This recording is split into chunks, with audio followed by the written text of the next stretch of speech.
And action. Okay, this is Jessica Moore, and today I am interviewing Officer Gay, who is serving as the campus SRO today. So I'm going to ask him some questions in regards to safety on our campus. So my first question is, what is your role on the campus in regards to student and staff safety? I'm here today and every other day that I work, as well as the other officers, just to basically keep students and faculty safe. Not just from outside intruders, but as well as from events that might occur within the school. Either be a disruptive child, a disruptive teacher, fires, anything like that, medical emergencies. I'm kind of the first line person that will be here should something happen. Like I said, everything from a child that doesn't want to do his work to, on the extreme event, somebody brings a gun to campus. I'm the first person that will be here to help deal with that conflict. And with that, so if behaviors don't immediately go through you, so if a teacher calls the office and one of the administrators handles that, are those extreme behaviors then always communicated to you, or not always? Not always. Typically, if an administrator gets called to a classroom, if I'm not currently available, they'll take somebody else. But a lot of times I'll go with them just to be backup for them. If things get out of hand, I kind of don't have the same policies and rules that I have to follow as administrators do.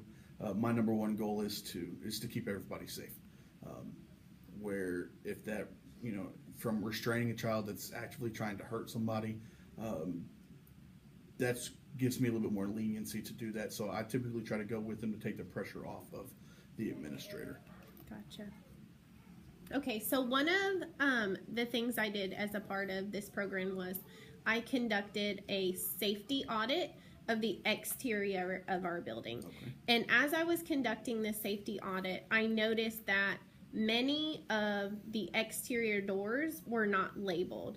So can you speak to some possible situations that could arise from the lack of numbers on the door? Yeah, so the biggest concern I see with that is if there's an event going on within the school that would require outside resources, fire department, ambulance personnel, or law enforcement officers to respond to the school. If I'm on the far side of the building and I say I need help on the northwest corner, I mean that there could be numerous different doors. But if I say, oh, I'm at door N1, it gives people something to look for. It allows them to get to me quicker if I need help. That's the biggest concern I see with it, is just not being able to figure out where you're at. If I'm in the second grade hallway, people that aren't familiar with the school have no idea where the second grade hallway is. Right. If I say I'm in hallway number 3 and it's labeled at the door number 3, then people say, oh, well, he's in this hallway somewhere, and it limits the amount of area that they have to search to find the child or me or whoever, whatever the event is. Yeah. So are those labels something that are kept at fire station, like on the maps that you all have at fire stations, police stations, etc.? Those maps typically have all of them numbered, or is it a situation where you enter the building and you know where they're stored and you grab them from there? Well, we have all the layouts for the schools in our patrol vehicles. So if we get called to Samuel Houston Elementary, I can pull that up on the map and say, oh, this is kind of the rough layout of where I'm at. The problem that for law enforcement or emergency personnel would be the doors are locked. Right. So if we're told that there's a kid holding the door open for an ambulance to get there, and he's at second grade hallway, well, that map's not going to say, oh, it's the second grade hallway. Right. It's not done by it's what you do internally is different than what the external maps will show. So if you say, oh, we're in hallway number 2, okay, there's hallway number 2, we can go there. That would be the biggest concern I see with the lack of numbering on the outside, would be just we can't get there. And with the doors being locked, we have one place that we can enter, and that's the front door. Now, it's good to keep children safe, to allow only one way to get into the building. But as far as an emergency situation, it would be a bigger downfall to try to get help to the far side of the building because you're having to enter from the complete opposite side. Right. A second concern I noticed when I was conducting my safety audit was the most of the playground is fenced, but on the far side there is an area that is completely accessible to the public. So can you speak to some of the situations that could possibly arise from that lack of fencing? So a concern with that would be the obvious that you can't keep people in and out. Typically you'll have teachers that will be out with the students when they're at recess, so that they're kind of the first line in that sense of, hey, there's somebody they just walked over here to the playground that we don't know. He's not a parent. He's not, he's here and we don't know who he is, and they need to call and tell the office or the SRO who's on campus, hey, this is what's going on. Get a description of him, and so we can go and handle it.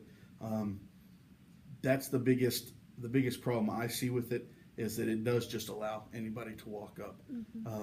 Now it's not possible to 100% secure a building in an area, especially a public building as large as a school. There'll always be a way for somebody to get in, either be knocking on a window and a kid sees it, say, oh, it's an adult.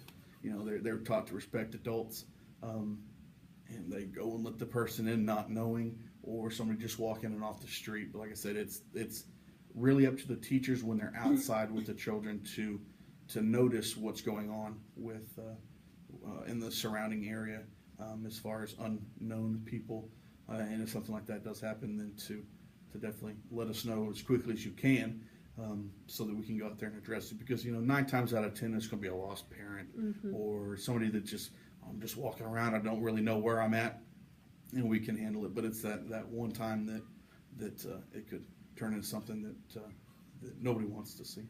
So Right.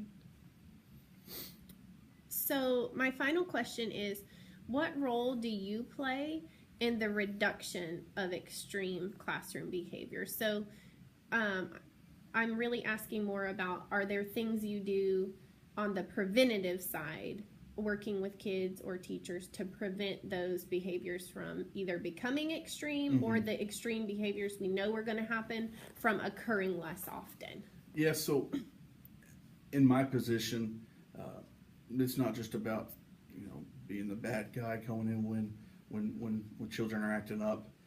Obviously, that's what I do a lot. However, trying to get these get children to behave, speaking with them on a one-on-one basis if we know we have a problem with a child on a continual basis, trying to find out what that problem really is about.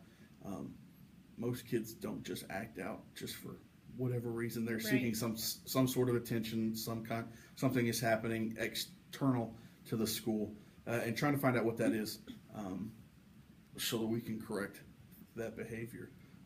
Like I said, most kids are, it's cliche, they just want to be loved and be accepted. And if you can find out what's making them not one of those two things, we can typically find a solution to the problem.